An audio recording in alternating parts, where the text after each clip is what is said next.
ఎలా దేవుని మీద ఆనుకోవాలి? ఆ బస్ ఘాట్ రోడ్డు మీద ప్రయాణమై వెళుతూ ఉంది. ప్రక్కనే భయంకరమైన లోయ. బస్సు సాయం సంధ్య వేళ. అప్పుడే టపా టపా టపా చినుకులు పడతా ఉన్నాయి. చిమ్మ చీకటి. ప్రయాణికులందరూ అరచేతులు ప్రాణం పెట్టుకుని ఏమైపోద్దో అన్నట్లుగా బిక్కుమంటూ భయపడుతున్నారు. ఇలా చూస్తే వేలడుగుల లోతు లోయ. ఏం జరుగుతుందో అర్థం కావట్లా.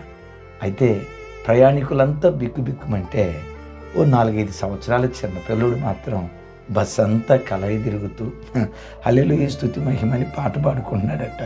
ఈ పెద్దోళ్ళంతా ఆ చిన్నోడిని పిలిచి, రే మేము ఇంత భయపడతా ఉన్నాం, చూస్తే ఘాట్ రోడ్డు, భయంకరమైన లోయ, చెమ్మ చీకటి, టపాటప్ప వర్షం పడుతుంది, నీకేం భయం లేదా?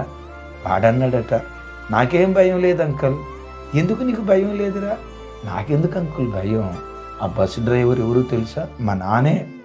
బస్ అంతా మా నాన్న చేతిలో ఉంటే మాకెందుకు అపాయం కలిగిద్ది అంకల్? మా నాన్న ఉన్నాడనే ధైర్యం నాకుంది. నేనంట ఆ చిన్నపిల్లోడికి నాన్నంటే ఎంత నమ్మకం, ఎంత ధైర్యం.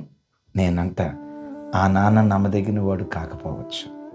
నేను ప్రకటించే నా యేసు, నీవు ఆరాధించే నీ యేసు ఎంతైనా నమ్మదగినవాడు.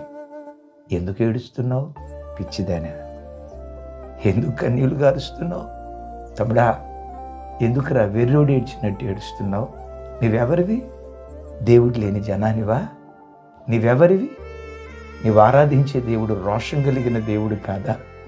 నీవు ఆరాధించే దేవుడు అన్య ప్రజల మధ్యలో మహోన్నతుడిగా తన నామాన్ని చాటి చెప్పుకునే దేవుడు కాదా?